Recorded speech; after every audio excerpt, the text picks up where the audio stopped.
नमस्कार। चलिए आज एक ऐसे मंदिर की बात करते हैं जिसके पास दुनिया की कई बड़ी बड़ी कंपनियों से भी ज्यादा दौलत है, लेकिन जिसके प्रमुख देवता वो खुद कर्ज में डूबे हुए हैं। है ना अजीब बात। ये विरोधाभास तिरुपति मंदिर की कहानी का बस एक छोटा सा हिस्सा है। तो आज हम इसके इतिहास, विश्वास और उन अनसुलझे रहस्यों की गहराई में उतरेंगे। अच्छा, सबसे पहले जरा इस नंबर को देखिए।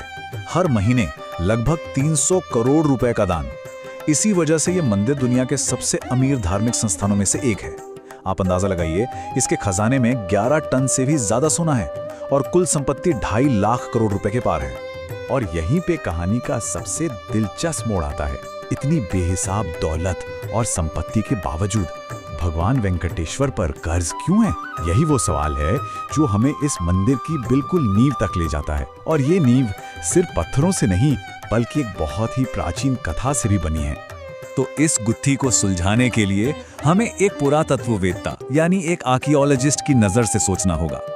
देखिए, ये मंदिर कोई एक दिन में या एक राजा के दौर में बनी इमारत नहीं है, बल्कि ये तो सदियों का एक जीता जागता दस्तावेज है जिसे कई अलग अलग राजवंशों ने मिलकर तराशा है। तो सोचिए, इसकी कहानी करीब 825 ईस्वी में पल्लव वंश से शुरू होती है, जिन्होंने काले ग्रेनाइट से इसके गर्भगृह की नींव रखी। फिर 11वीं सदी में चोल शासकों ने इसे और बड़ा बनाया। लेकिन मंदिर को जो आज हम भव्य रूप देखते हैं, वो मिला विजयनगर साम्राज्य के दौर में, जब सम्राट कृष्णदेव राय ने इसका सुनहरा गोपुरम बनवाया, जो आज इसकी पहचान बन चुका है। बाद में मराठा शासकों का भी योगदान रहा और फिर 1933 में टीटीडी के बनने से इसका मैनेजमेंट और भी आधुनिक हो गया। अब एक हैरान करने वाली बात, इस मंदिर की दीवारों पर 1200 से ज्यादा शिलालेख खुदे हुए हैं। ये एक तरह से पत्थर की डायरियां हैं जो हमें सदियों का इतिहास बताती हैं। और इंजीनियरिंग का कमाल तो देखिए, आज के विश्लेषण से पता चलता है कि पत्थरों को 0.2 इंच की सटीकता, मतलब एकदम परफेक्ट तरीके से जोड़ा गया है। उस जमाने में बिना किसी मॉडर्न टेक्नोलॉजी के ऐसी कारीगरी करना किसी चमत्कार से कम तो नहीं था।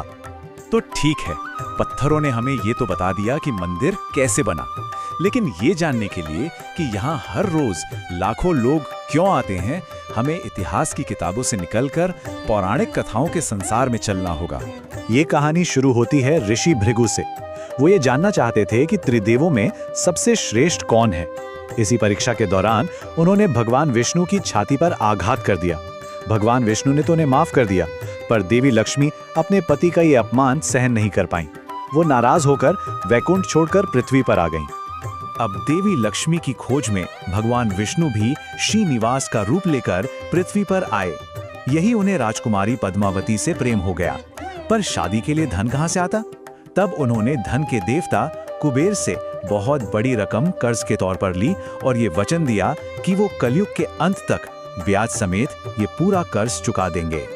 और यही वो दिव्य ऋण है जो आज भी तिरुपति की दान परंपरा के बिल्कुल केंद्र में है।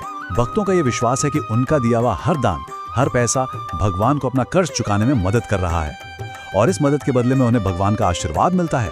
तो आप देखिए कैसे एक पौराणिक कथा आज भी लाखों लोगों के कर्म और विश्वास को दिशा दे रही है। तो ये आस्था और कथा असल में जमीनी स्तर पर कैसे काम करती है? चलिए अब ये देखते हैं कि कैसे ये विश्वास एक बहुत बड़े सामाजिक और आर्थिक सिस्टम को चलाता है, जिसका असर लाखों करोड़ों जिंदगियों पर पड़ता है। केशदान की प्रथा को ही ले लीजिए। मान्यता यह है कि नीला देवी नाम की एक राजकुमारी ने भगवान के घाव को ढकने के लिए अपने बाल अर्पित कर दिए थे। आज भक्त अपनी मन्नतें पूरी होने की उम्मीद में बाल दान करते हैं।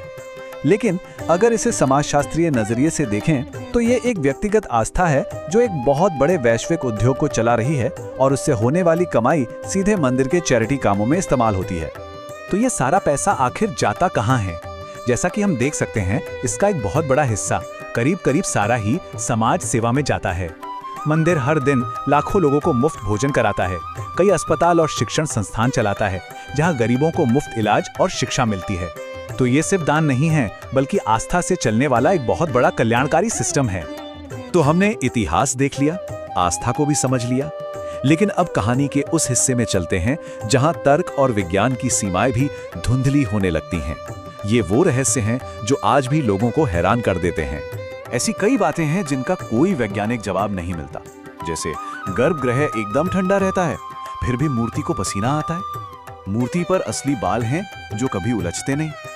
एक दिया है जो कथित तौर पर 1000 साल से भी ज्यादा समय से जल रहा है, और यह भी कहा जाता है कि अगर मूर्ति पर कान लगाकर सुने तो समुद्र की लहरों जैसी ध्वनि सुनाई देती है।